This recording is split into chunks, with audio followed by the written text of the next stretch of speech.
BEONTV UK, for the community, by the community. www.beontvuk.com.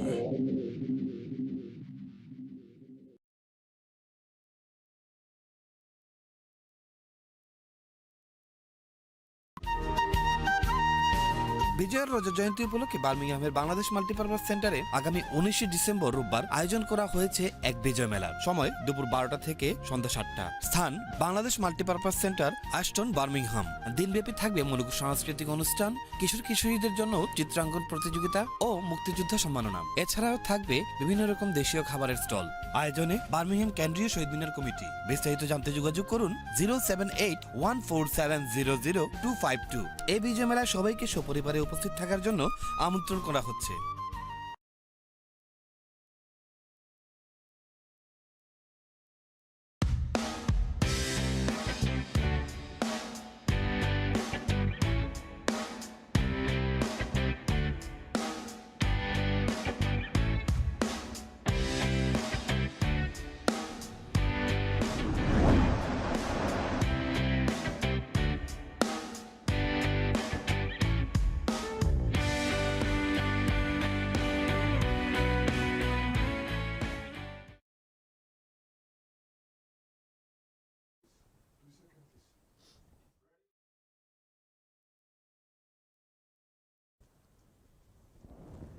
Welcome and Assalamu Alaikum. This is the Wholehearted Living Show here on BEONTV UK, and I'm your host, Aamilah. If you are tuned in, please do ask your friends and family to also join us. They can find us on YouTube at BEONTV UK and also on Facebook and Instagram. And if you're not following us, please go onto our social media and start following us. My show is all about sharing stories, bringing people in and having conversations around courage, compassion and connection.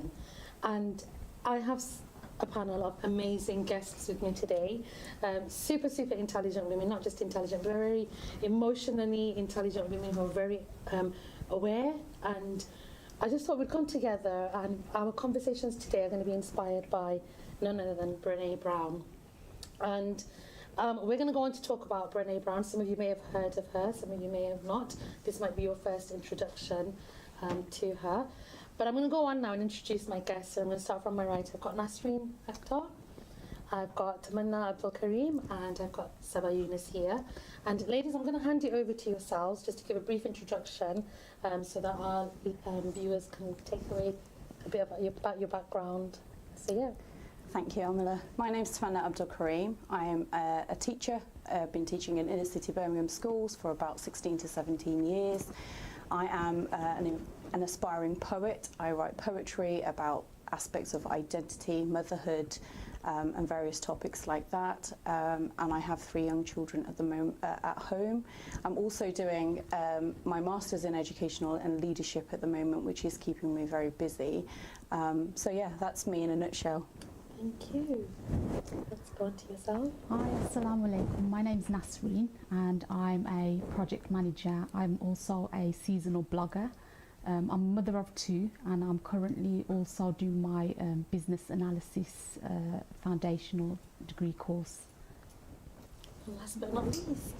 Assalamu Alaikum. My name is Sabayounis. I am a former social worker. I stopped working when I had my children, and I've got 2 young children who were diagnosed with autism, and since then I've made it my passion and my drive in life to spread more awareness on autism and basically just help people understand it more, and yeah, so that's me in a nutshell. So thank you, ladies. So right, I've picked yourselves because whenever I've posted something about Brené Brown, you 3 other ladies are always responding or commenting or sharing a link with me to one of her podcasts, and I'm like, do you know what?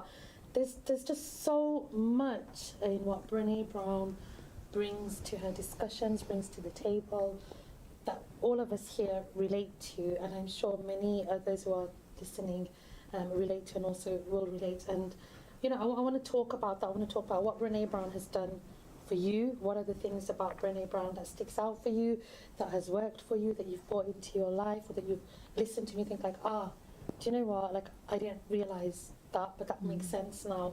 And I just want to add, like, the really interesting thing is, because we've been talking off air, and all three of you are mums here, and no doubt the expectations on you to perform at a super, super, super exceptional level must be really, really high. And this is what we're going to be talking about today. So I'm going to go over, right, I'll start with you, Saba. Okay. Right, what has been your biggest takeaway from Brené Brown? And we'll start having a discussion and then sharing our thoughts and ideas. Okay, well, firstly, what got me interested in Brené Brown is actually she has a social work background. She actually has like a degree in master's, then she went to do in social work. She then went on to do a master's, and then she's actually got a PhD in it. But what she found was that she wasn't able to help people as much as she would want to through social work, so she needed to find another way. And obviously what's happened since then is her books and her podcasts and her research, and she has changed people's views around the world, really, through her, mainly her research was is on vulnerability, shame, and I think for me, where it helped me was what I'm doing with my children. I decided to make it very public that my son, who is 6, who's non-verbal, quite severely autistic, and I took it upon myself to share that with the world. And I think for me it was a very vulnerable topic. It took a lot out of me, but I decided to share it because when I needed guidance and when I needed people to go to, there was not many people who were talking about this, sharing about this, showing their children. And it made me realise that my vulnerability was the key here. So the more vulnerable I became and the more I was sharing, the more kind of wholehearted I felt within myself.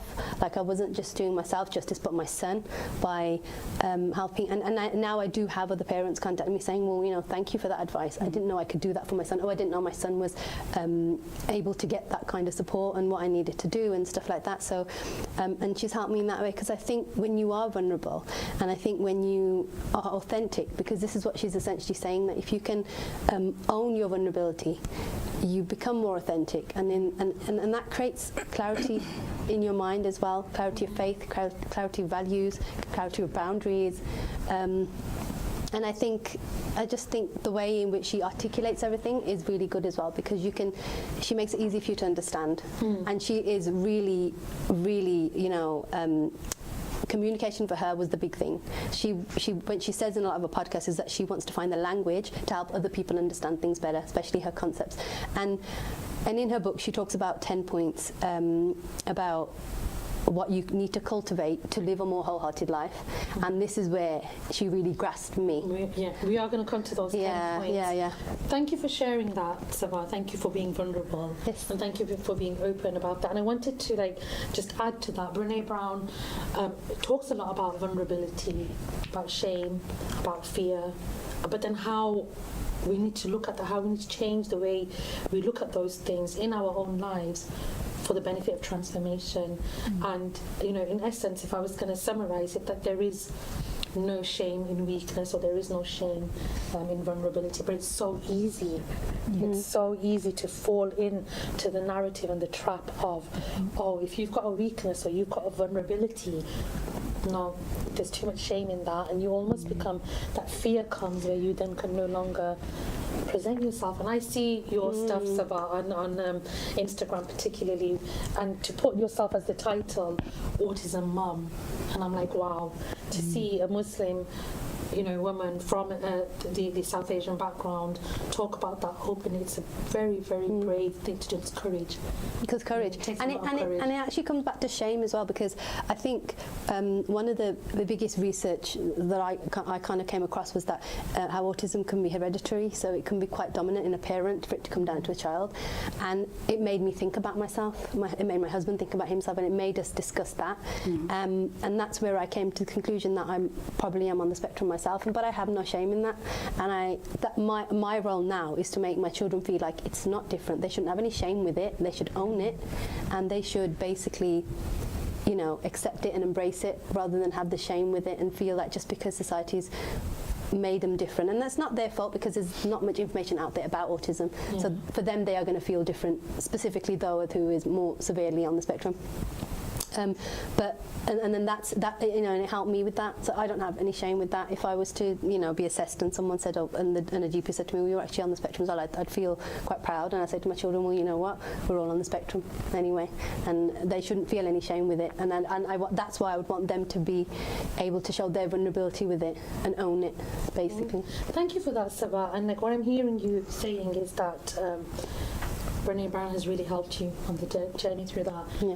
Let's go to yourself, Nasreen. Brené Brown, because I know that when I put the post up and you sent me lots of information, I was like, oh, we've got another person who's, and I don't look at it as like a Brené Brown fan, but a person who is transformed as a result of being touched by the work that Brené Brown does. Definitely. I think Brené Brown is one of those women that is really, you know, an inspirational person for me, alongside Lisa Nichols. I don't know if you've heard of her. But I think with Brené Brown's work, and what I like about her work is she kind of breaks down what wholehearted living is.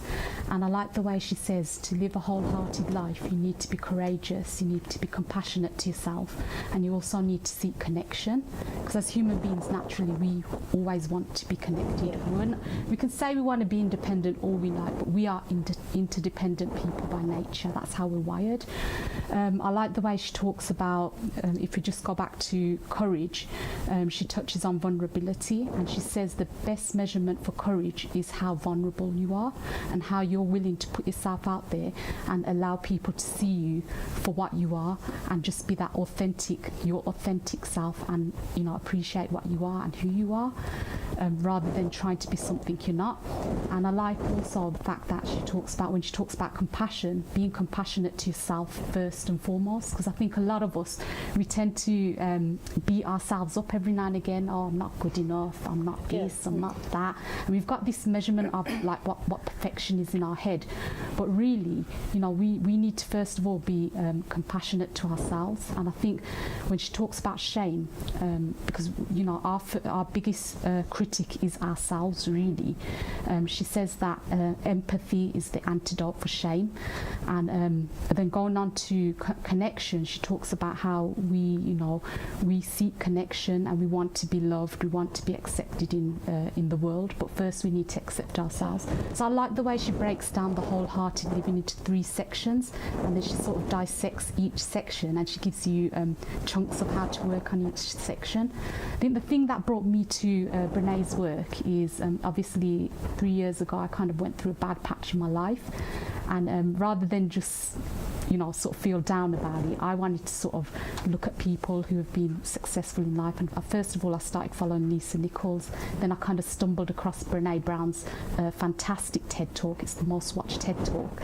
And I just heard her and I was like, God, she's so, you know, I was mesmerised by her work. And then since then, I've been watching every single podcast she brings out. And I think she talks about daring classrooms, how to make our kids more sort of emotionally strong, and, you know, so yeah, I've seen a lot of her work. And when you said, when you were telling me you're going to speak about Brené Brown, I was like, no, I have to come on. I have to definitely come on. Thank you.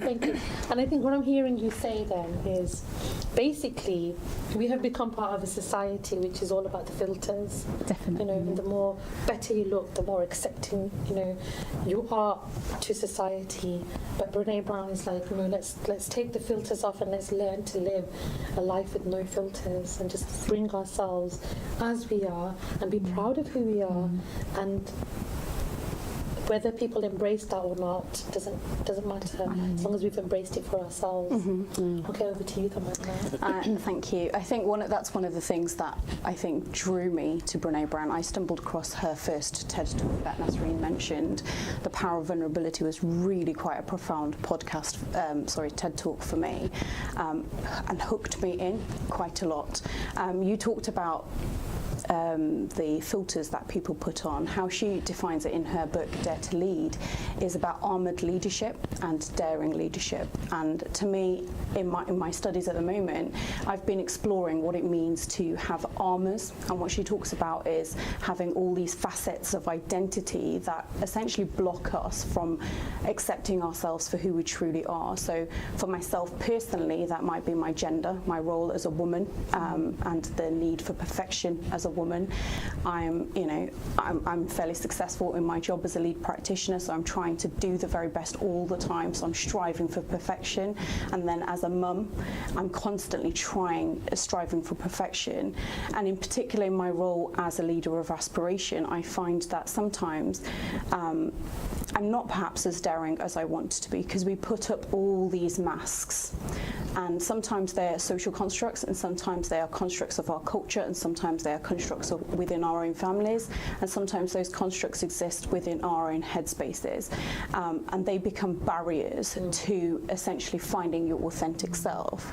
So I don't think I have mastered Brené Brown yet, but I'm certainly on a path where I'm trying to unpick certain aspects of my identity to find my authentic self, to embrace who I am, and to celebrate my vulnerability, because we all have something we're vulnerable at, or are in some way or shape or form, and there is no shame in that. I'm quite an emotionally, I think, intelligent human being, but I'm massively empathetic by nature, and I've always been led to believe that that's a bit of a weakness. You're meant to be quite strong, you're meant to be fierce, and perhaps that's me as the youngest in a big family. I've been sheltered a little bit, but actually what I'm trying to embrace is it's okay that I'm sensitive, it is okay that I'm emotionally attuned to how other people are feeling. That doesn't make me weak, that makes me, in my opinion, and according to Brené Brown, actually quite courageous to accept it, recognise what it is for what it is, and embrace it, and to celebrate that for what it is. So thank you for that. Thank you all ladies for your insights, and it's so interesting because you've all got different takeaways, and listening to you talk, Tamanna, I was like thinking, do you know what, like we talk about journeying back to the authentic self, and it's that natural fitra, and as Muslims we believe that we're born with this natural fitra, and as we grow up, there's layers of conditioning and all of this that's put on us, and we get further and further away from our natural fitra, and almost kind of like disconnected from the self, from the world around us. And Brené Brown talks about connection, and then also almost that feeling of disconnect from Allah. And then as somebody who's training to be a counsellor, we see the rise in mental health and psychological related challenges and difficulties that people are facing. And one of the things that we do, we're trained to unlayer all of these layers of conditioning that's been put on a person, so they can get back to their natural, authentic self, back to their natural fitra. So it's almost like this vicious cycle, You just made me remember something, because Brené Brown talks about, how we talk about the midlife crisis. There is no such thing. It's basically, she calls it a spiritual awakening. So when we're young, we put on all these masks, and when we're teenagers, we want to be this, that, and the other, so we put those masks on. When we get to adulthood, we put another set of masks on, but then when we get to sort of midlife, I'd say that's about 40, 45, we then realise, all these masks need to come off, so we undo all that work, and that's when she says you get to an age where you just want to be your authentic self, so you're reversing all that work you've done along the years. But then, so this is where the vulnerability thing comes in, because I think what's happened, and I don't know whether it's because of culture, or what society, the pressure society puts on you, but you're made to think that you're not allowed to be vulnerable, or that you're not allowed to say what you're really feeling, or really kind of express yourself the way you would without it making you sound emotional in some way or other. And I think this is to really get to your authentic self, to really embrace that vulnerability and say, I'm vulnerable about this and I'm feeling this. That's when you become your authentic self. And I think it's interesting actually, because what I found was, you can get to that stage where when you feel like you're being your authentic self, and the only time you might feel like you're not being your authentic self is when you're around others who are not being their authentic self, and then you feel it, and you feel that you have to kind of find the mask. Where's that mask on that I had at some age or other, and you go back and you get it, and it comes back to how important your company is. I think there's also that feeling safe, when we go to therapy, for example, to take those layers off, and what mask fits me now? I'm at that point in my life, none of these masks are serving me, none of these masks are fitting for me now. And when we go to therapy, it's about creating a safe space for the client so that they can work through that.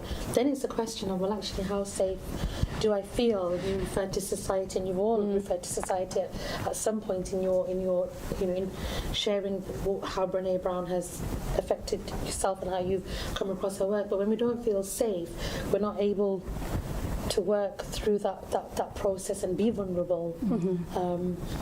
So yeah, what I want to do now is, like, if you want to, I know that you've bought your books and you've got your notes, and I really want to start going through. So I'm going to kickstart, like, when I read this particular part of Brené Brown's book, and it really helped me, and I'll tell you how it helped me. She says, wholehearted living is about engaging in our lives from a place of worthiness. It means cultivating the courage, compassion and connection to wake up in the morning and think, no matter what gets done and how much is left undone, I am enough. It's going to bed at night thinking, yes, I am imperfect and vulnerable and sometimes afraid, but that doesn't change the truth that I am also brave and worthy of love and belonging. And that really resonated with me, because I struggle, and as people, those people who know, and you ladies know as well, like, having gone through endometriosis and then having a hysterectomy and then having surgical menopause being triggered, I do struggle a lot getting through day-to-day tasks, and sometimes I'll get lots of things done, but there are times where I don't. But reading that was like, it's okay, like, I turn up, I show up. This is my vulnerability. I'm not ashamed. I'll talk about menopause and endometriosis, like, forever.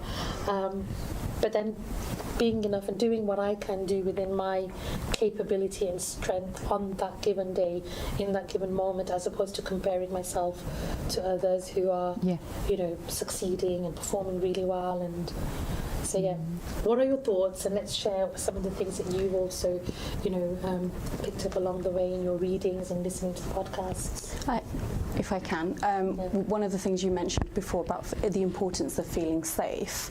I'm not sure if you've come across somebody called Amy Edmondson, who talks about psychological safety, and she's obviously referring to more the workplace and psychological safety and the importance of feeling safe in an environment where you can essentially question authority, you can think outside of the box, you can find a different way to do it. And the risk with that is you're exposing yourself, because you might not have a finished thought, you might not have the answers to everything, but the fact that you're willing to question and find something different, I think, is really quite important. So one of the things that I really liked about Brené Brown is the importance of values, and if you go back to your values, and one of the quotes, and I'll say this because I want to say it accurately, she says, the importance of having a strong back, a soft front and a wild heart. And what she's referring to when she's talking about the strong back in particular, and what you were talking about, and this kind of strive for perfectionism, ultimately we need to know what our goals are, and our goals can't always be, and shouldn't just be, kind of essentially the aspects of the dunya. So you've got, I've got to this job, or I've got to this promotion, or I'm driving this car, or I'm living in a house like this. Success actually has to be measured by values. And we were talking off air about how organizations have values that drive their mission statements, whatever the phrase is, that's what they have. And I think it's really important as individuals and organizations, whether they are professional organizations or our family organizations, to recognize what our values are and to measure against that. So for example, if your value is spirituality, are you connected to the Quran? Are you connected to your, are you going through the motions of prayer, or are you actually connected in prayer whilst you're doing that? And that can be your personal judgment away from society, introspective judgment, not have you achieved this at this milestone, and is your child walking at the age of whatever it is that they walk, and are they hitting those milestones at the right points? Actually, if you go back to the values of perhaps compassion, perhaps adventure, perhaps knowledge, whatever your personal values are, I think that's probably the best way to measure how you are succeeding as an individual, rather than that culture of comparison. Because I think that culture of comparison is so toxic and so damaging. are not often actually very inspiring. You don't often look at other people and think, oh my God, that person's really inspiring, let me carry on doing what they're doing. You always feel inadequate, I think. You know, oh, they're doing, that's great, they've done fantastic things. Oh my gosh, I'm not doing enough. And I think it's got to go back to values to an extent. It's so easy to fall into that trap of Brené Brown refers to it as the narrow standard. It's so easy because we are from a culture of comparison. And I look at myself and, you know, training contract as a trainee solicitor twice. I've given up.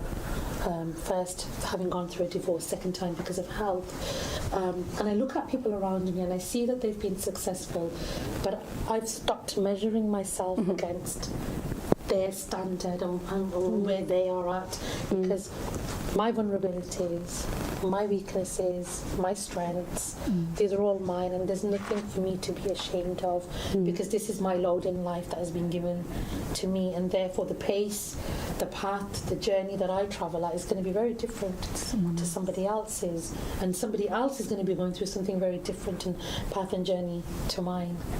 So yeah. And I think that, sorry Aamilah, I think that takes courage to say, I'm not going to be part of that rat race, I choose to opt out, because I think sometimes people, especially if you're in the professional workplace, you know, this constant need to keep up, that becomes the norm.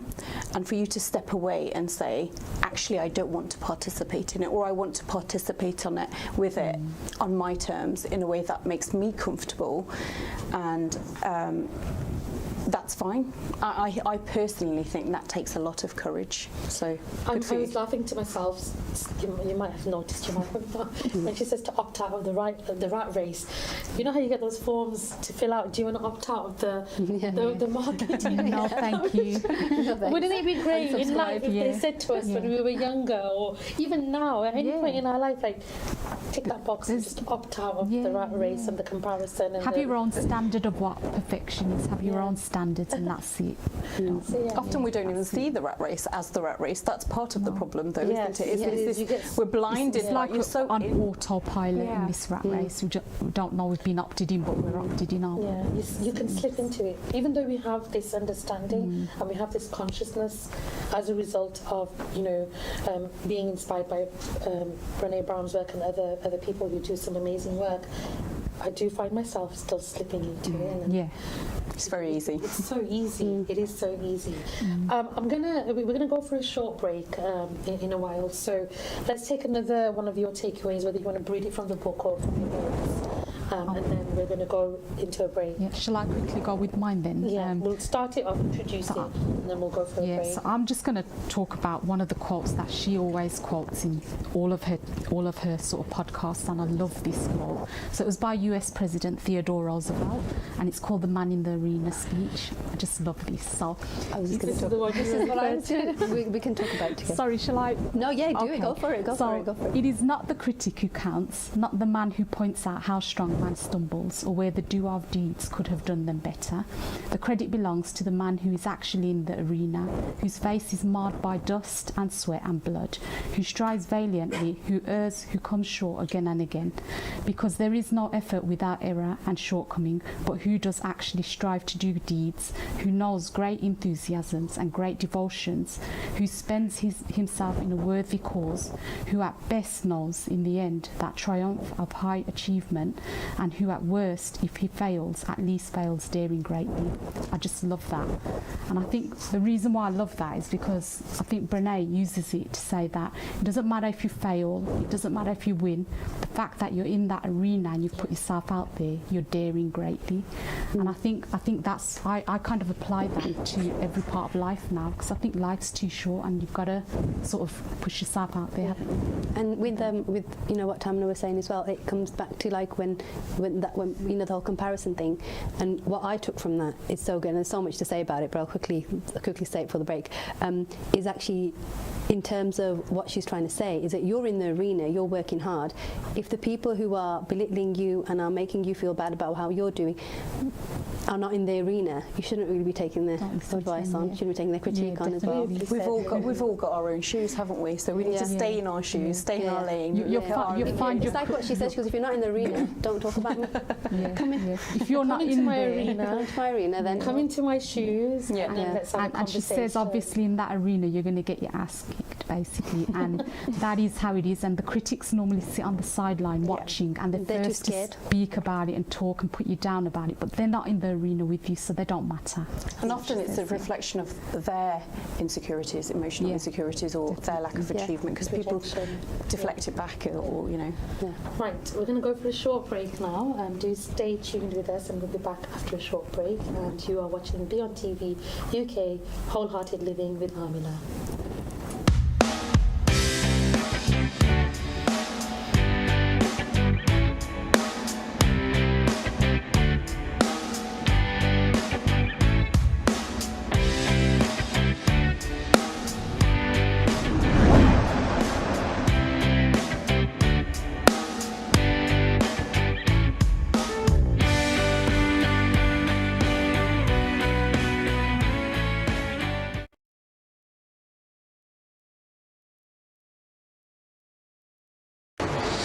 Hi everyone, আমি শতাব্দী। বিজয়ের মাস, তাই প্রথমেই সবাইকে জানাচ্ছি বিজয়ের রক্তিম শুভেচ্ছা। 19 December 2021 বার্মিংহামে হতে যাচ্ছে বিজয় আনন্দ মেলা। সেই অনুষ্ঠানে আমি আসব, সাথে থাকবে আরও অনেক শিল্পীরা। আপনাদেরকে আসার আমন্ত্রণ জানাচ্ছি। সবাই মিলে একসাথে শহীদদের প্রতি শ্রদ্ধা জানাবো এবং তারপরে বিজয়ের আনন্দে উল্লাসে সবাই মেতে থাকব সকাল 11টা থেকে সন্ধ্যা 7টা অবধি। আসতে ভুল করবেন না, দেখা হচ্ছে তা।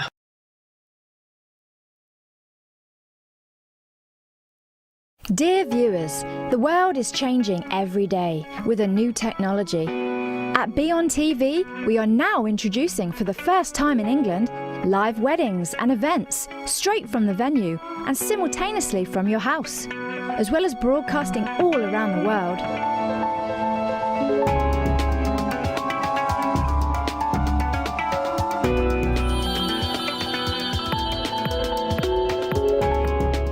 Watch live on the day on our BEONTV Facebook, YouTube, Instagram and website channel with all your family and friends around the world from the comfort of your own home.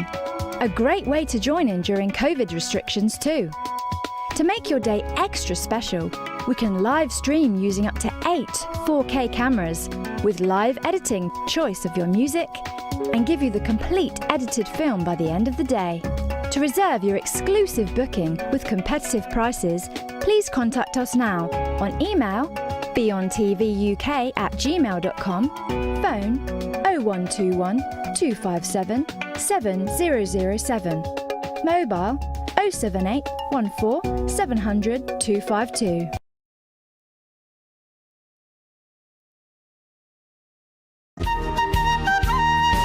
বিজয়ের রোজা জয়ন্তী উপলক্ষে বার্মিংহামের বাংলাদেশ মাল্টিপারপাস সেন্টারে আগামী 19 December রোববার আয়োজন করা হয়েছে এক বিজয় মেলার। সময় দুপুর 12টা থেকে সন্ধ্যা 7টা। স্থান Bangladesh multipurpose centre, Aston, Birmingham. দিনব্যাপী থাকবে মূলক সাংস্কৃতিক অনুষ্ঠান, কিশোর কিশোরীদের জন্য চিত্রাঙ্কন প্রতিযোগিতা ও মুক্তিযোদ্ধা সম্মাননা। এছাড়াও থাকবে বিভিন্ন রকম দেশীয় খাবারের স্টল। আয়োজনে বার্মিংহাম কেন্দ্রীয় শহীদ মিনার কমিটি। বিস্তারিত জানতে যোগাযোগ করুন 07814700252। এই বিজয় মেলায় সবাইকে সপরিবারে উপস্থিত থাকার জন্য আমন্ত্রণ করা হচ্ছে।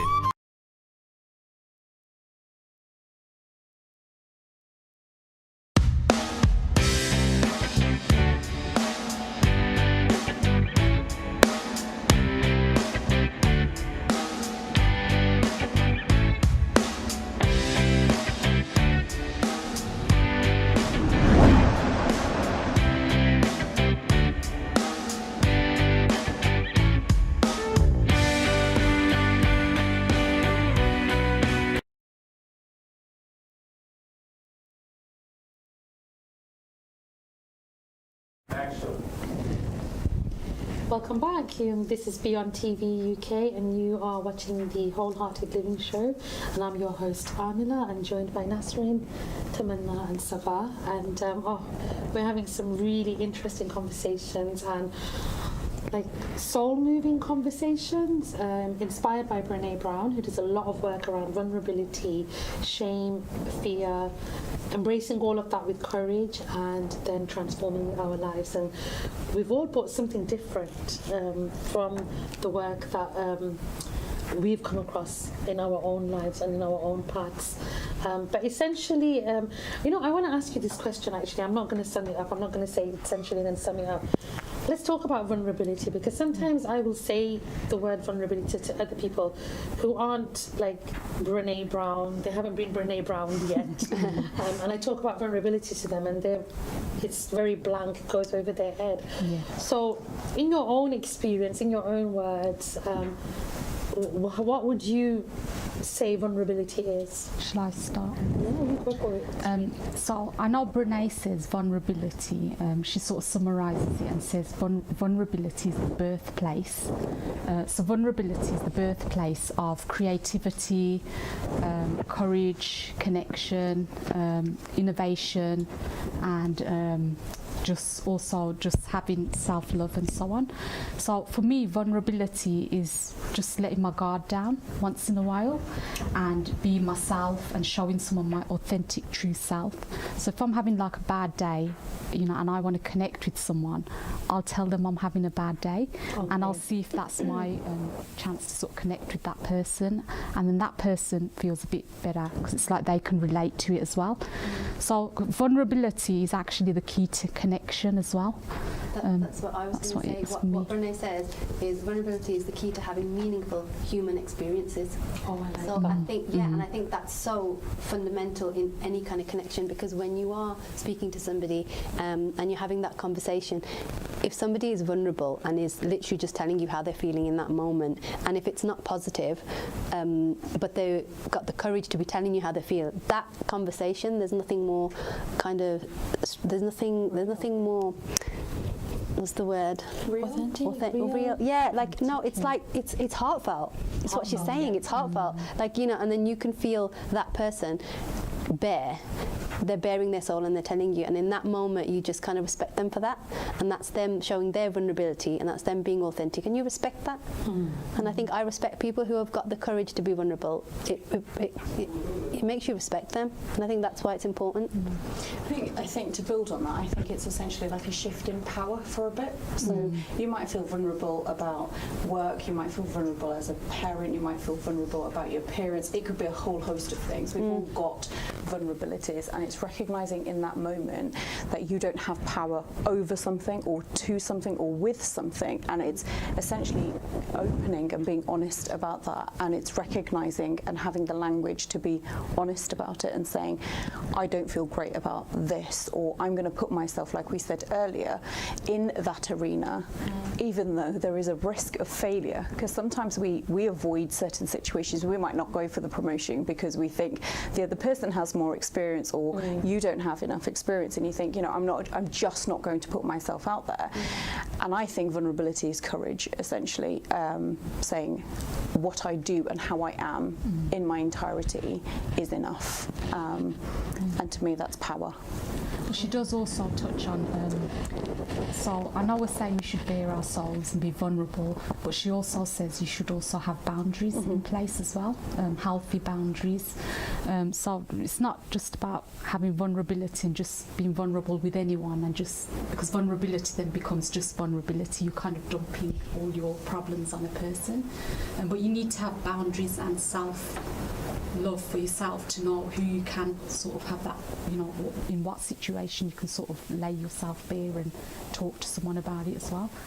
So I think it's just choosing those moments and choosing the right. And I think it as well, before it's even taking it out to someone else, it's being able to say to yourself that it's a bit like, okay, let me try and get this worded correctly, like the face without the makeup, and being okay with that. And essentially that's what it is, because we put all of that, yes, to look good and to feel good, but there are certain things that we want to cover up, and the marks and the scars and contouring to make cheeks look higher than what they are, and nose look more sharper. But it's vulnerability is taking all of that off, and this is me in my raw, kind of like the naked self, the naked skin, and me being okay with that and recognizing and embracing that and saying, well, actually no, I am enough. I'm an imperfect creation of the perfect creator, and therefore going to someone and like when I started to become okay with being vulnerable, like I'm okay to show up without my makeup on. I don't wear a huge amount, but I'm still okay to show up without it. But there were times where I couldn't because I just felt like I was being judged, and then it'd be, people are going to make assumptions about me, people are going to make judgments about me. But then it's like what you said, I'm in the arena. Yeah. They're not in the arena, so it doesn't matter. If I'm comfortable, that's okay. You know, you said about the no makeup thing. Well, recently I went on a mountain hike and I had no makeup on because it's a night thing. You sort of climb up in the night and come down in the day. So I put all my night creams on. I had my night face on. So the next day I was like, oh God, I'm going to have to take pictures now. This is going to go on social media. So that was me sort of building the courage, and I thought, you know what, stuff it doesn't matter, and this is my face. And I just made like a short clip, a short video, and I was like, I'm not sure how people are going to take this, but I had to sort of speak to myself and say, you know what, I'm okay with this, I'm fine, I think I look fine without the makeup. And so I think that's what daring greatly is, isn't it? I was vulnerable because I kind of put myself out there, but then I sort of dared greatly and put it out there anyway and thought, I don't care. Yeah, it is one of those things. I don't know what it's been like for you ladies, and I think as women we do get it harder. It's also hard for men, and I don't want to marginalise them in any way. So men, we are not marginalising you, but it just so happens to be your ladies here. So we come from a personal place of experience, but for women, like, it is so much more harder. The expectations, the comparisons, and I think you touched on it earlier, Tamanna, whether it was here and also I feel like the layers that we go through, in our life. And I was saying that, I'm not married, so when I introduce myself to people and then they clock on that I'm not married, it's almost like I'm dismissed because I've not ticked the box. I'm not good enough to be in the competition of comparison. And then when we passed, then I said, well, actually, I don't have kids. Then it's another layer that I'm not. What has it been like for yourselves? Because you come in the middle of our careers, and then we have other responsibilities, and then you're a wife, and then you're a mother, then you're, a teacher, you're a project manager, you're, former social worker, and now an autism mum. How do you cope with it? Because the expectations of perfectionism must be so I think Tamanna sort of nailed it when you said about the rat race. We are forever on this rat race. No matter how many boxes you tick, there will be more and more and more. And I think it's just about letting go and just stepping out of that race and having your own standards of where you want to get to. Because you say you're not married, you've not got kids. Well, I've got them, but I still get sort of, well, have you got this, have you got that? And if you keep going by what people want of you or seek of you, then you'll always forever be chasing this, like, this perfection. Does perfection even exist? What is perfection? Exactly. And that's actually one of the points that that Brené says, doesn't she? Letting go of perfection, basically. But I think with me, it's more about, obviously what I'm doing with those, we have to basically we have to make sure that we're judging him with his own at his own level. I mean, I know he doesn't kind of operate at his age at school and stuff like that, and if I was to compare him to all the other children that are in year 2, then that would only make it worse for him, because then I'm judging him on that. But I judge him on the little achievements that he's going to make within his own boundaries and within what he can achieve himself at his level. And I think that and that's the thing, that's my rat race, isn't it? That's me comparing him to himself, the achievements he made yesterday to a week later, a month later. And if I can add on that, it's your responsibility as a mum to support him, and no doubt you're doing a tremendous job, but it's all of our responsibility as a society to not create that culture where you feel you have to compare your child to another, because your child is your child and he's perfectly imperfect in his own capacity, and we all are, autism or no autism, we all are imperfect human beings, and that is why Allah subhanahu wa ta'ala created us in the first place, is so that we remember through our weakness Him, because none of us are perfect. We're not perfect beings. It doesn't matter how spiritual you are or how high achieving you are. There are flaws and dents to our character, to our armour, essentially. And I think actually there's been a huge focus on us as individuals, and I really do think as society, as a group of, you know, we're Bangladesh, Pakistan, it doesn't matter. As a society, we need to create a little bit more of a nurturing and inclusive culture per se. And you know, you mentioned about earlier on about knowing boundaries. Boundaries are hugely important, and in this book, Dare to Lead, she talks about, Brené Brown talks about marbles of trust that you kind of put into a jar over time. Like, I wouldn't, by my nature, go and talk to certain people at work, for example, about issues I might be having in my personal life. I just wouldn't, because I need to find over time these little pockets of trust, and you build up, you know, there's always going to be gaps, and you think, when I get to half a jar or a quarter of a jar, I can then allow myself to be vulnerable in front of them because I have that psychological safety. And I think it kind of leans back into one another. The ideas essentially envelope. But just to reinforce what I was saying, I think, you know, no doubt you're doing a tremendous job, but all of us, you know, my children aren't autistic. I do know a little bit about autism, but maybe if all of us took a tiny bit of responsibility to learn about it, maybe we could all feel a little bit more empowered and empower you in the process, where we're taking that kind of burden away from you a little bit. You know, Brené, she also talks about shame, and I'm sure you'll get onto it soon. But I think what you're feeling, and she did say we are our own biggest critics. So I think what you're feeling, maybe people aren't feeling what you're feeling. You're feeling that because you're seeing it from your own sort of view, sort of thing. So again, like vulnerability and shame, they kind of come together, sort of thing.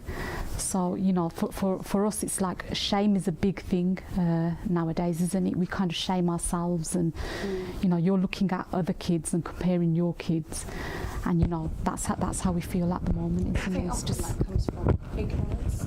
So people don't know, and we are afraid of things that we don't know. And autism might be a classic example. You know, they're a little bit different. We just think they're different, and we feel, you know. And actually, they don't think that they're different. The people who don't know autism and they don't know what autism is about, when they see my child running around screaming, they think, oh, he hasn't been disciplined, he's a naughty boy.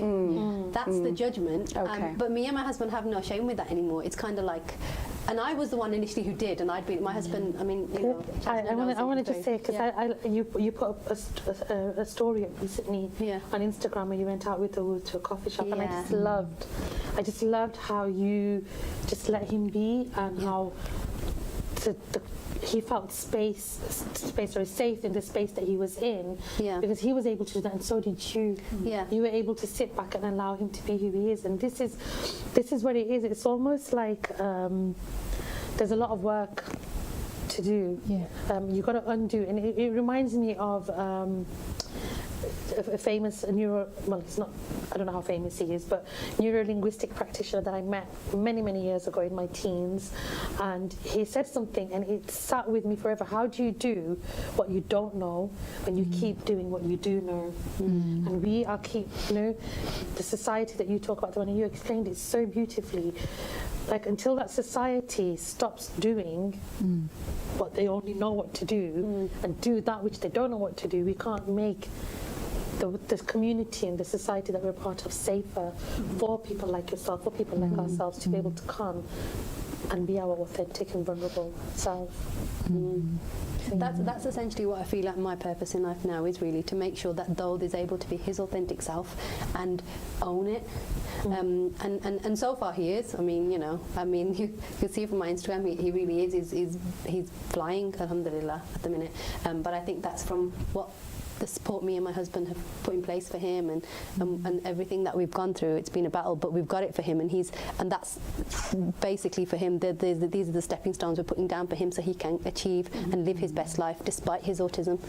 And I think that's one of the things that you've mentioned a few times, is that your husband's a part of this, and you talked about the trust, the marble of trust.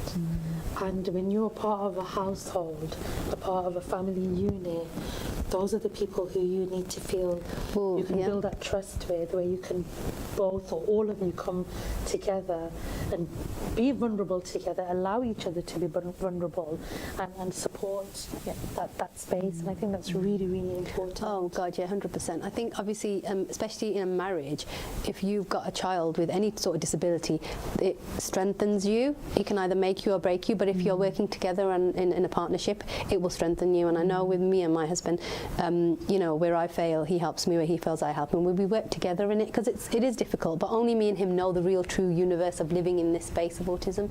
But I remember when Dawood was younger, and I used to really feel judged, because we'd go somewhere and he'd be screaming and hand flapping and all sorts, and you'd get all the people staring, and my husband just didn't care.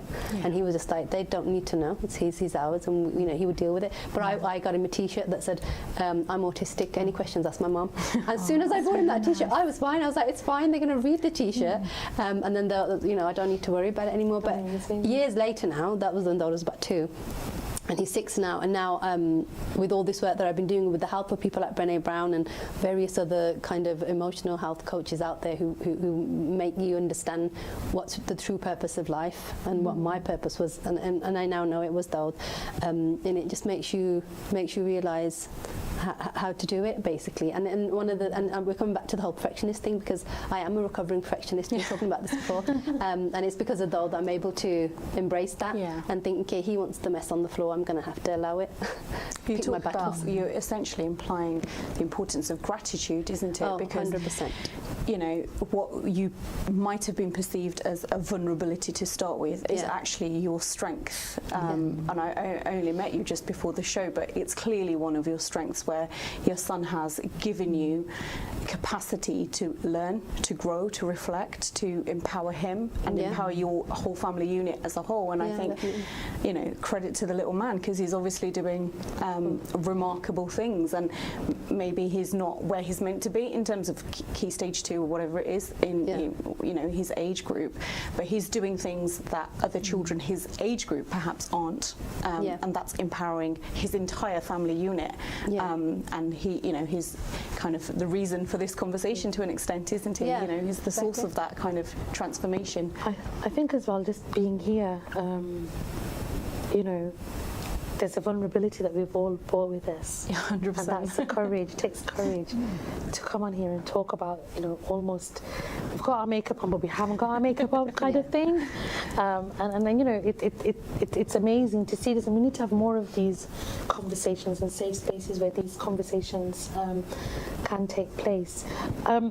Let's go on to, unless you've got something that you wanted to add in before I move on to the parenting manifesto. No, I'm good. Yeah.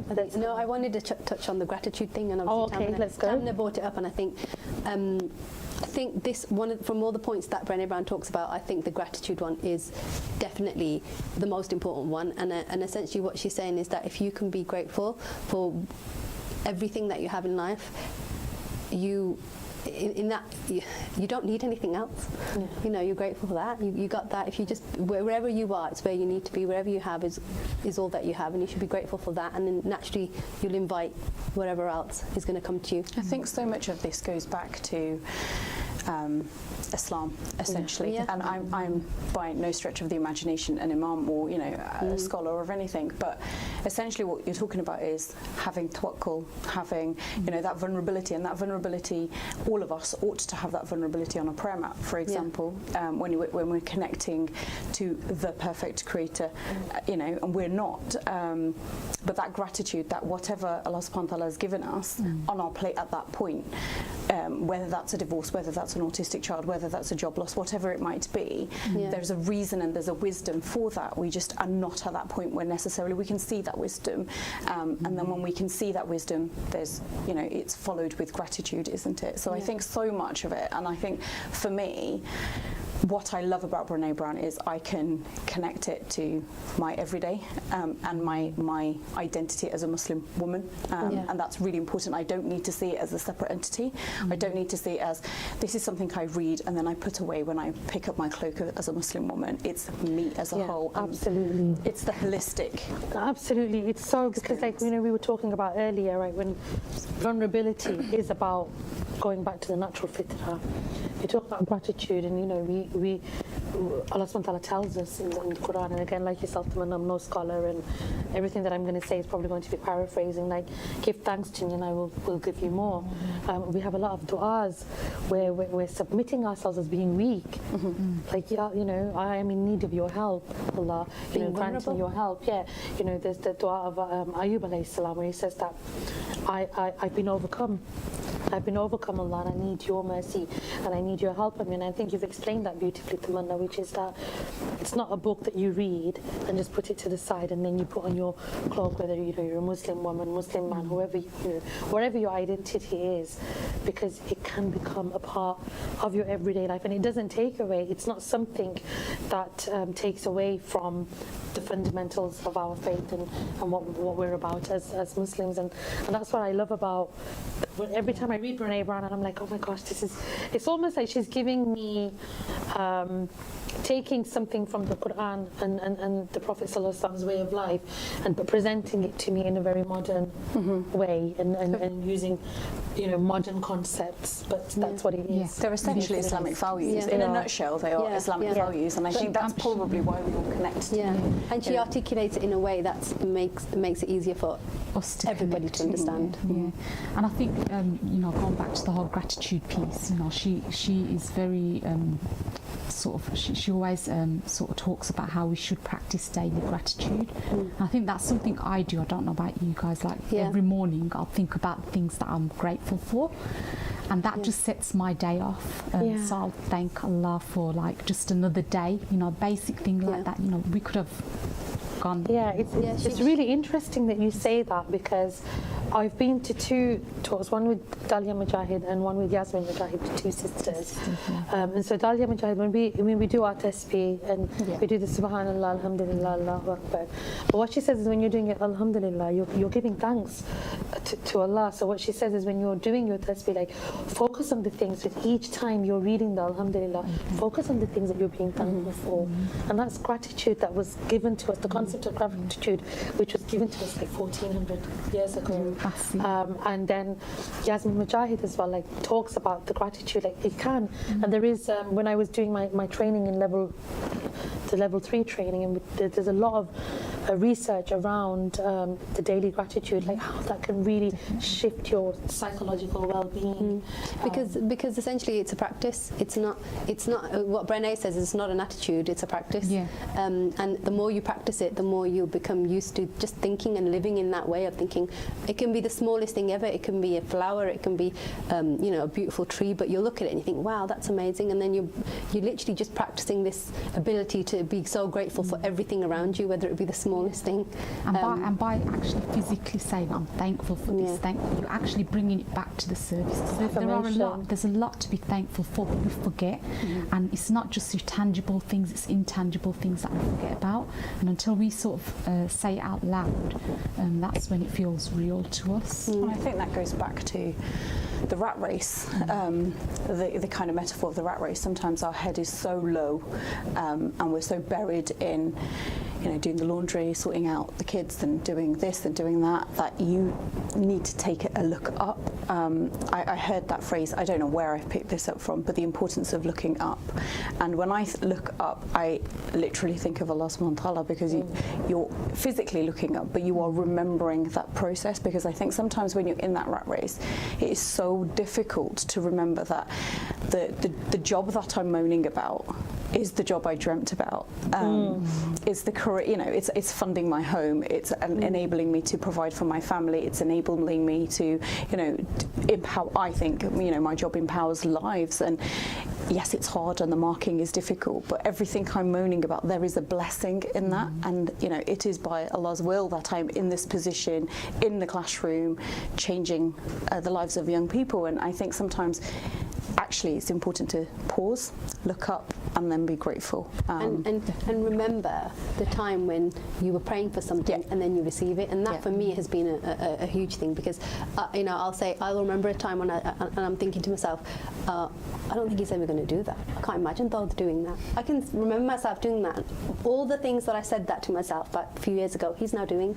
And I'll say to my husband every day, do you remember when we never thought he'd going to do, you know, simple things like holding a smoothie by himself, and not us having to hold it for him just having it and holding it and knowing how hard to press it, because before it was just like it's gone everywhere. Going back to my OCDs and my imperfections. And you know, be like, oh my God. And now, alhamdulillah, we can give him, he holds it in the corner and he drinks it, and we'll watch him still with, like, you know, with the gratefulness that comes into my heart at that moment. It's like, wow, subhanallah, he's holding a smoothie and he's drinking it by himself. And so it's important to have those pit stops, isn't it? Yeah. Pit stops, pause. You don't forget what you prayed for. You don't forget it. And the more it's given, the more Allah blesses you with it, and the more you see it happening. That feeling of gratefulness, you'll never ever, you can't lose it, I don't think. Because we are from a religion that teaches us to give thanks and I will give you more. And it's really interesting. I don't know if this happened with you ladies, but when I first started practicing gratitude, I was like, okay, I sit there and I'm like, okay, what do I be thankful for? And now I say to people, when I come across them, I'll say, like, just close your eyes and imagine you're waking up in the morning and you couldn't open your eyes. Yeah. Like, that's the starting point to break it down to, you know, where we can start with gratitude. Because often we think it has to be the bigger things, like the house, the car, the job. You know, that's the thing, isn't it? The little things are the big things. Like just breathing air is a big thing, but we don't say thank you for that. Without that, we'd be gone. You know? And just waking up another day to sort of work towards doing our goals. Right, shall we move on then to the Parenting Manifesto? So basically, this is what I'm after the Man in the Arena, which changed my life. What was read out previously.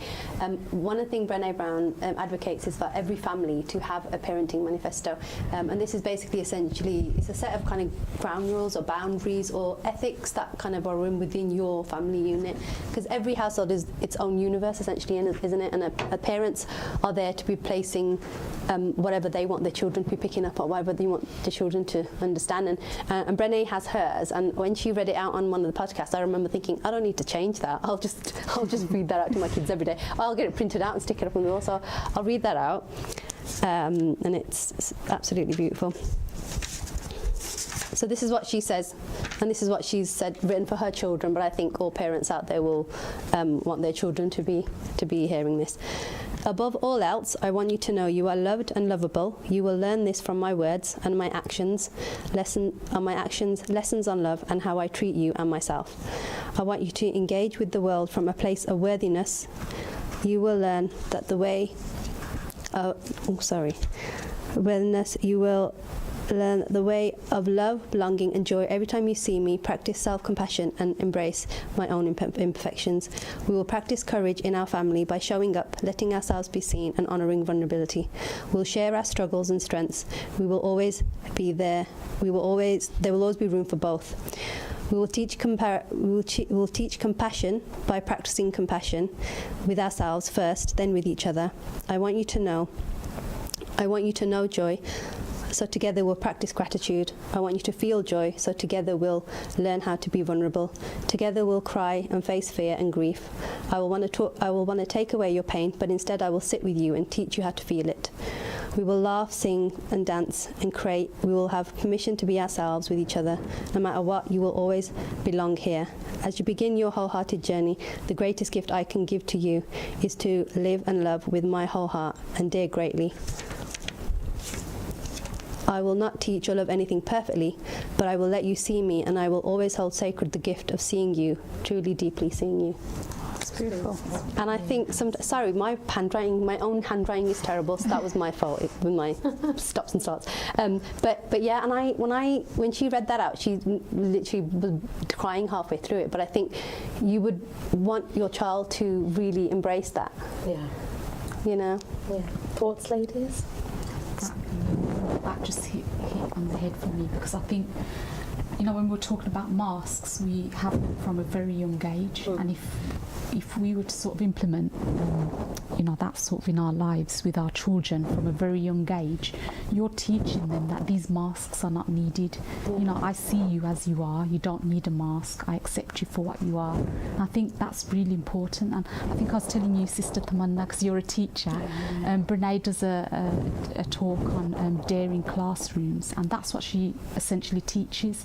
You know, that teachers should be teaching this from a very young age, you know, asking kids to take that mask off and just be... It's interesting that you say that the teacher should be teaching this, because the child's first school is the home. Yeah, definitely. Yeah. So, you know, teaching that within the home, having something like a parenting manifesto, and then handing them over to our trusted teachers to continue that work. But I'm hopeful that we will become part of a society that creates this safe space, not just for children, for adults, for everybody, where we can put our masks down, because it can get very exhausting. And I think it's needed. Sorry, I think it's needed more than ever now, especially with social media and the expectations. You know, young children, you see their digital self on Instagram and this, and they just look supremely happy with these smiles. But then you see them behind the camera and they're just totally different. And I think what Brené talks about there is definitely needed more than ever now. And I think what struck me with that manifesto is it's not, I'm going to fix your world for you as a parent, because I don't think I'm a helicopter parent, but I think, you know, there is that risk of I want a perfect world for my child. And actually, we've said there is no such world that is perfect for your child, because what's perfect for one child, I've got 3 children, alhamdulillah, they're all quite different. They've got similar strands and they've got different strands, and they're uniquely themselves, and I wouldn't have them any other way. But what I liked about what you were saying was, actually, I'm not going to fix the world for you. I'm going to teach you the resilience to face the world, and, you know, put your masks down, be who you are, be your authentic self, but have the courage to go out in the world, because I can't fix the world in 3 different ways for 3 different children. It's physically impossible. And who's going to fix my world? Because somebody has to take responsibility for that. And all I can do is try and fix it for myself and make it the best version for myself. And in doing so, hopefully empower my children to build, you know, a safe world for themselves as well. And of course, you know, help shape it for them as much as I can. But there is no perfect world. And, you know. And it comes back to the whole, you know, we were discussing self-love before. It's so important to look after yourself. It's so important to love yourself. It's so important to do what you need. And one of the things we were discussing was that kind of waking up early in the morning and making sure you're filling your cup. So you've got enough to be doing what you need to be doing for the rest of the day, whether it be working out, meditation, journaling. And I know for me personally, waking up for Fajr and making sure that at that point I'm having that time to reflect about what I want to achieve in the day, what I want to do, and already have that action plan. And then when the kids do wake up and your life then starts, you're ready to give as much as you can give. Let's go over to you, Nasreen, because you're the master of the 5 a.m.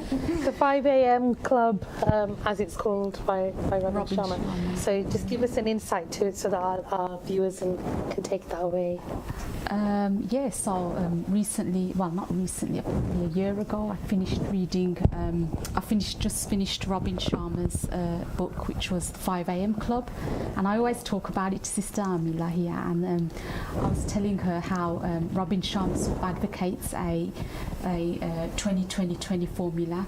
So it's not very, you know how you say everything goes back to Islam? So his formula goes back to Islam, actually. So he talks about how you should wake up really early before sunrise, and you cultivate like 20 minutes of 20 minutes of spirituality. So you do meditation, or for me it's more salah, fajr salah. 20 minutes of exercise, so you get your heart racing and your brain pumping, your brain going, and then 20 minutes of self-reflection, meditation, journaling. So I did that for he was talking about how you can rewire your brain and get used to doing that. So I did it for I think 26 days non-stop, and it was just amazing the results you feel in the end, because during that time I'd do gratitude, I'd do reflection. My best writing would come to me at that time, because I've done a bit of blogging. Like I say, I'm just a seasonal blogger.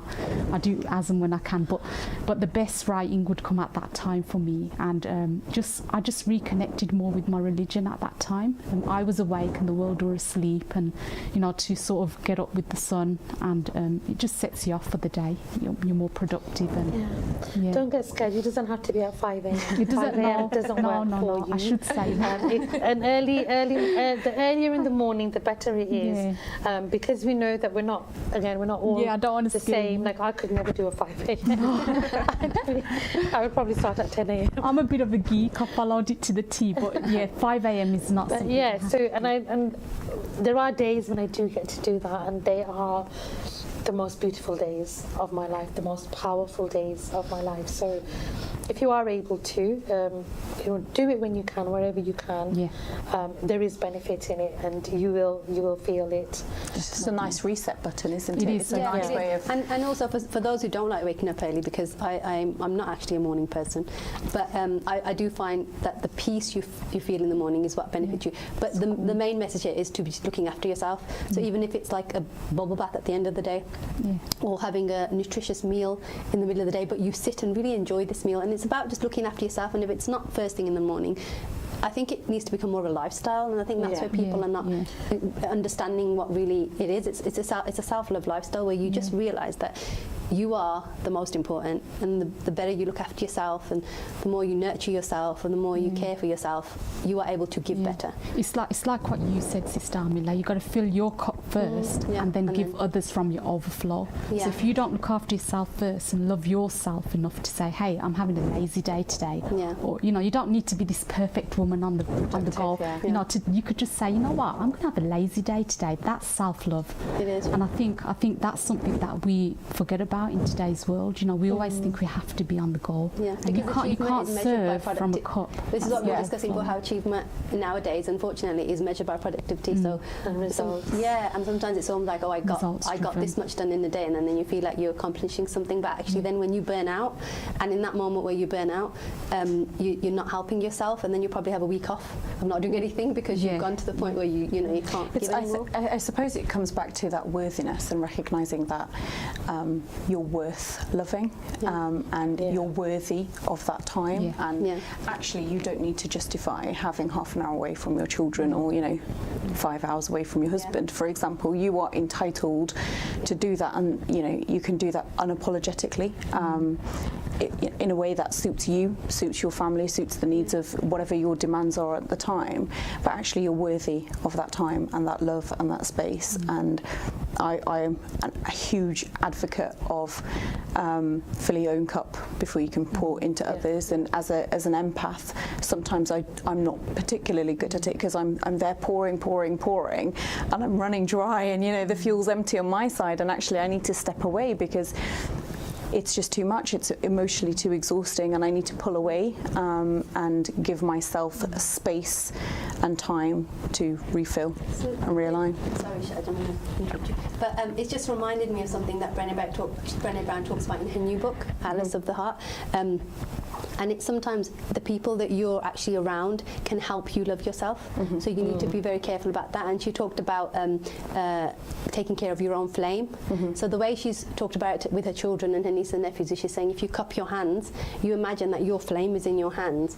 You need to make sure that the people around you are on the same page in keeping your flame alight. And basically in happy times, they're there watching your flame with you and liking it, and in bad times they'll cup their hands over your flame so it doesn't go out. It's cultivating your circle, isn't it? And she said, and she was talking about actually how her she was talking to her daughter, and she said, "Oh, I haven't seen so and so, your friend." And she went, "Yeah, Mom, she's a candle blower out her."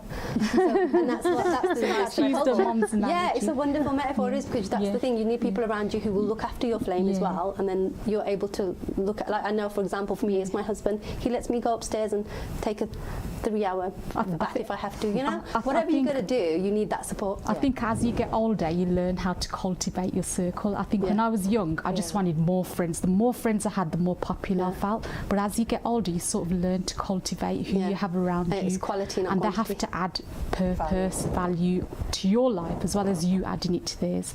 But yeah, the candle analogy is just amazing. Beautiful, especially she's a candle blower. She's a candle blower. I can see my dad and my daughter will say to me, honestly, like, as soon as I'm being meaning to give a lead. But it all comes back down to the three sides of a wholehearted living: courage, compassion, and connection. So if you don't have that time if you don't love yourself, then you're not being compassionate to yourself. You're not giving yourself empathy, connection. How can you build connection if you don't have that self-love for yourself? And then courage is about just being vulnerable enough to say to someone, you know what, today I feel burnt out. I need some time alone. And, you know, it all sort of comes back to that, doesn't It's it? really hard. Like, I'm sitting here and I've just had this like thought, you know, like we have some, I know them, and you probably do as well, where you have some households where I know women, they just don't get a time to switch off because their house runs on an open door policy. And there's people coming in, people going out, all hours of the day, all hours of the night, and there's no thought. They're your candle blowers. Your house is an open door policy. You've got so many candle blower outs that are coming into the house, rather than being like, well, actually, no, this is a human being. They've got needs, and they need to have rest. They need to fill their own cup. And I just feel like there's so much conversations yet. Culture thing. I mean, you know what you just said brings us back to Islam, because there's I don't know if it's a hadith, don't quote me on it because I could get it wrong, but my sister-in-law, if she's watching, she told me this, that if you go to someone's house, you should always call before you go and say, is it okay if I come round? It's just and I couldn't grasp that, because coming from an Asian household, my dad's house was always an open, you know. So when my dad had passed away, and that house became obviously my sister-in-law's house, and I was just so used to just walking in, and one of my other sister-in-laws told me, look, you know, from now on we should ask before we go. And I thought about it, and I did get offended at first because I was so used to just going, it's an open door policy. But then I thought about it, and it's true, you can't just, you know, sort of put yourself out there and go, like you say, someone might be feeling burnt out. You know, it's about having that two-way consideration. And it's the consideration, isn't it? What were you going to say, I was just Tamanna? going to say, it took me back to after I had my first child, my daughter, and this fear of perfectionism. And you know, before I'd gone into hospital, my freezer was stocked with samosas and all sorts of stock, because samosas. You know, but it has to be, because it was not because anybody on my side of the family or my husband's side of the family had any sort of expectations, but it was this expectation that I had to perform in a certain way. And I created this kind of culture in my head where, oh my God, they're going to come, they're going to judge me, and it's just being mindful about it for yourself, and actually saying, how much of this am I just kind of picking from my culture, picking from my family? How much of it can I drop? How much can I alter? So I love samosas, and there'll always be samosas in my house, but straight after giving birth, I don't need to serve that on a plate, for example, and saying, you know what, that's okay. And then, you know, like you were saying about just being mindful of it, you know, if somebody's just given birth, you know, 40 of us don't need to descend into the woman's house instantly to see the baby, you know, so we'll pop in, see them for 10 minutes and then leave, and knowing when that should be. Yeah, because I was doing a class recently, and my teacher was saying this, like, she started this after she got married, and which is, I want to come to your house, what's the best day, and we're going to have lunch before we come. So that there's no expectation for you to feed us. You don't need to feel that, you know, you've got to go and now get your best plates and cutlery and all of this out and serve the best food. But we're already going to fill our tummies before we come. We're actually coming to see you and to spend time with you. And it's just those things, like letting the person know, we're going to take care of ourselves, but we're just coming to see you. We don't have that kind of a practice. I don't know what it's like with yourselves, Saba, because I know in the Bangladeshi culture we don't have that. I'm not sure what it's like in the Pakistani culture in terms of like the way your family are, like just turning up, open door policy, or do you check in? And no, with me personally, we have like main houses. So like the main house, like obviously when my husband's parents live, and I have got a sister-in-law there, that house is kind of open door. I think we can go anytime. If I anything, they probably get really happy when we come, because then they know that they're remembered. So popping in and out. And then I've got and we've got a similar house in my mum's side as well. where there's just my auntie's house, so everyone just, you know, we've all got a key, so we kind of just come and go as we please, really. And she loves it, and I know that she loves it. She'll be like, hey, come anytime, and stuff like that. But I can understand it from like every other family's point of view. There is that consideration of you don't know what's happening. Specifically, like say with myself, and you know, we have days where Dole will be having the biggest tantrum ever. Me and my husband are exhausted. We're you know, both nearly in tears because he just hasn't stopped screaming for the last 2 hours. In that moment, if someone was to come, I'd struggle. I'd struggle to just be like the hostess with the mostess. I mean, what we've just spoken about comes down to boundary setting, and it's setting it for, you know, setting it for yourself, because first and foremost you have that love for yourself, but also because you've got that love for that other person. You don't want them to come at a bad time and then you kind of snap at them. So you're letting them know respectfully that, look, I'd love to have you over, but could you call me before you come, so that I can be ready to accept you, or you know. So yeah, I think I'm having sorry, go on, Tamanna, you finish. No, I was just going to say, like, I think like our culture is wonderful. There's so much about our culture that, you know, just the food, the array of food is wonderful. But like I was saying before, knowing how much of the culture to take forward and how much of it to let slide a little bit. For example, if my sisters were to come over for dinner, it's okay if I don't have 15 dishes on the table to serve them. That's okay. If I've got 2 or if I've got 1, that's okay. And being comfortable in saying, actually, it's essentially breaking bread together. That's the most important, not how many dishes I've got out. Because at my mum's house, when my mum used to do the cooking, you know, there would be 15 dishes, but I'm not as great as my mum, and you know, and that's okay. Like she you know, she was an amazing cook. I'm not half as good a cook as my mum, and to say that that's okay. But please come, please eat the food. You know, whether it's 1 dish or 2 dishes, come and share that with me, because actually it's still made with love, and I think that's quite important for me. I know what you said there, but when I say to people, you come to my house, I don't cook, I'll get you a takeaway, and my earnings are made with love. And the reason why I bring this up, because you know, people are probably watching thinking, well, what has that got to do with vulnerability? That's a huge part of vulnerability. You're owning it. And you're owning and saying, well, actually, you know, I'm not an amazing cook, but I accept that, and I'll buy you a takeout. I think and it's being able to say that, you know, there's no shame in being like, come to me and take me as you find me, kind of thing. So listen, ladies, we're gonna have to wrap this amazing conversation up, and I know we can keep going on and so much more to talk about. At some point in the future, I'd love to have you back on again and talking more about Brené Brown and all our other learnings that we brought together and bring it together here. Thank you once again for taking the time out to come today, and thank you to our viewers. I hope you've taken something from this, and all of the ladies here you can find them on social media. So if you go to the BEONTV UK, whether it's Facebook or Instagram, they are tagged there on one of the posters you'll see. And also, if you're not already following, please do follow the BEONTV UK YouTube channel, Facebook page and Instagram page. And thank you for joining us, and I'm signing out now. This is Aamilah with BEONTV UK Wholehearted Living, all about courage, compassion and connection. Thank you and Assalamu alaikum.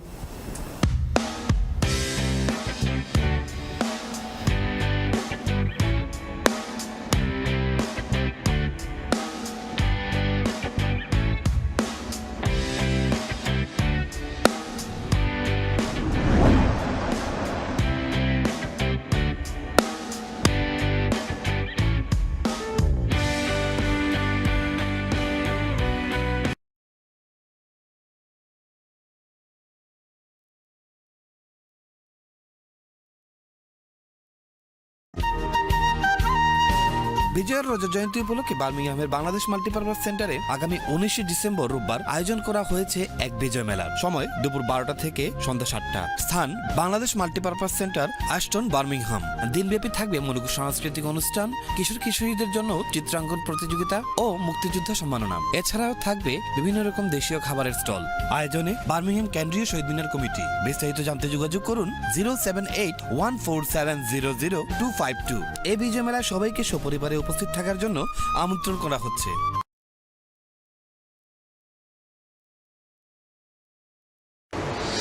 Hi hi everyone, আমি শতাব্দী।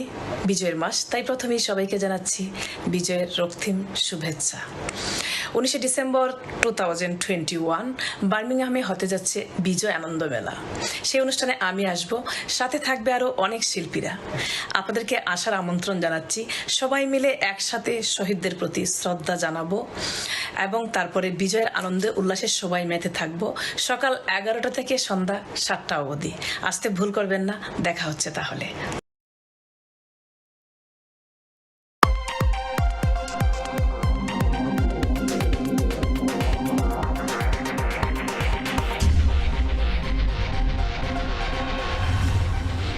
BEONTV UK, for the community, by the community. www.beontvuk.com